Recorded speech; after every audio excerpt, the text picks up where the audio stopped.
Les femmes de l'administration préfectorale de Parakou-Jolima-Abiyé célèbrent en différé la Journée internationale de la femme édition 2020.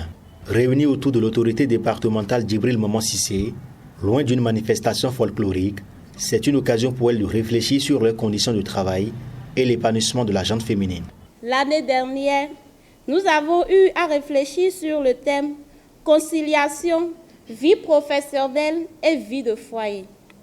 Nous avons profité pour comprendre que le combat de l'égalité entre hommes et femmes est un combat de longue haleine, puisqu'il doit être mené sur le point du droit sans bouleverser les dispositions de la nature et en tenant compte même des réalités socio-économiques, culturelles et politiques actuelles.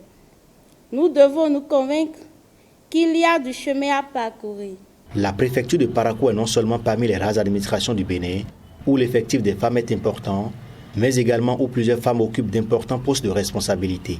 Un état de choses à mettre à l'actif du préfet Djibril Maman Cissé, qui pense d'ailleurs que la femme ne peut jouir pleinement de ses droits sans l'implication des hommes. L'exercice des droits de la femme ne peut s'exercer si les femmes décident de se mettre à l'arrière-plan. Cela leur sera également difficile si elles décident de concurrencer les hommes et de se mettre devant les hommes. Mais cela pourrait se faire en parfaite harmonie avec les hommes, ça veut dire en étant avec les hommes. Et je pense que c'est ce que les femmes de la préfecture, le personnel féminin de la préfecture a bien compris. Je me dois de dire que vous êtes sur le bon chemin et en cela, mon soutien à votre endroit est entier et total. Les thématiques abordées au cours de cette célébration tournent autour du renforcement de la confiance en soi et les techniques de prise de parole en public. De plus en plus, les femmes doivent avoir confiance en elles-mêmes. Elles doivent renforcer leur confiance en soi parce que les tâches auxquelles elles sont appelées sont des tâches de responsabilité.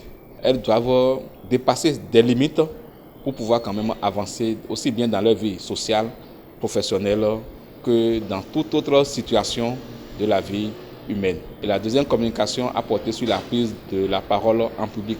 Comment s'adresser à un public, comment arriver à capter l'attention du public pour faire passer leur message, toutes choses utiles pour également donc un monde professionnel féminin plus approprié donc à aller au-devant des réalités d'aujourd'hui.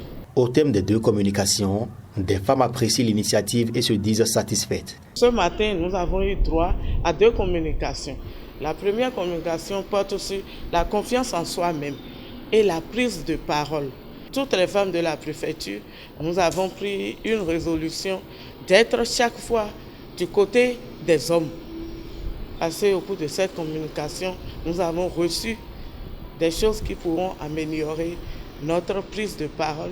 Comme le veut le préfet, nous avons fait un plaidoyer à son niveau et nous a trouvé un coaching pour notre appui. Il veut qu'on soit des bons leaders. Le leadership féminin le tient en cœur. Nous sommes très satisfaites. Et il faut savoir qu'il reste encore à faire. Quand il y a le chemin à faire, c'est que rien n'est fait. Donc nous pensons qu'il est là et il va nous chercher toujours des gens qui vont nous encadrer pour qu'on puisse mieux participer aux séances de prise de décision. Cette célébration s'est soldée par la mise sur pied d'un bureau des femmes de la préfecture dirigé par Véronique Alabé. Il aura pour rôle de défendre les intérêts des femmes, plaider pour le respect de leurs droits et œuvrer pour leur épanouissement.